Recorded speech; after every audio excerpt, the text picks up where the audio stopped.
Presiding Officer. This debate marks a tremendous milestone, 1 year since the launch of the UK's first mission-led investment bank. And it has hit the ground running amidst the most testing conditions for businesses in recent history. Since the bank's launch, we have seen an investment of approximately £160 million into a portfolio of 8 projects spanning net zero innovation and place-based solutions. In preparing for this debate, I looked back on the debates on the bill that established the bank, and colleagues at that time pointed out an historical gap in Scotland.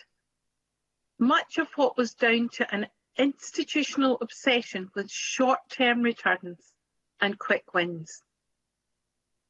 This is a globally pertinent problem. Economic decisions remain too closely aligned to private interest and public good. That is why the establishment of the Scottish National Investment Bank is a momentous achievement in this Parliament's history.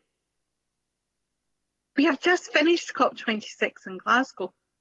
It is clear we need long-term investment focused on sustainable development and innovation to meet the climate emergency.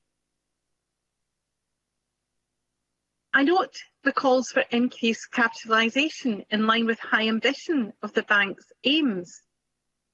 But we must also remember that while the bank is mission-led, it is not philanthropic. It will see returns on these investments, commercially minded, but publicly accountable. The central point is structural reform in the way we think about investment. The bank's returns will be recycled across its investment portfolio.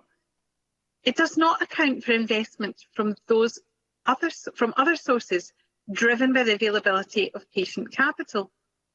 The bank, through its aims, would lever capital from elsewhere.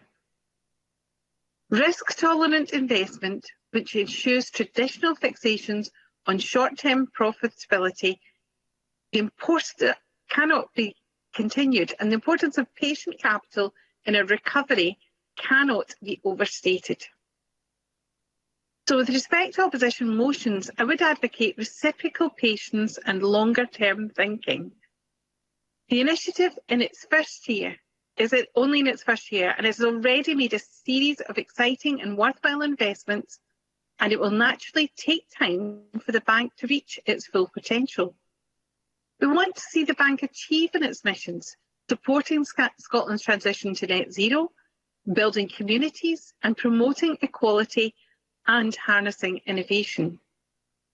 The missions are aligned with social interests, and that is why investment should be in the name of public good. Opposition parties need to also consider how they would reconcile the demands for capitalisation meeting their ambitions, especially when we do not have the full gambit of economic powers. If I could finish, Presiding Officer, by just mentioning a particular point about fair work. Fair work principles will underpin and enhance the work of the bank, both as an employer and a lender. And I understand the Cabinet Secretary for Finance issued a Fair Work Direction to the bank, and I would urge reporting on the arrangements of this direction to be made a priority.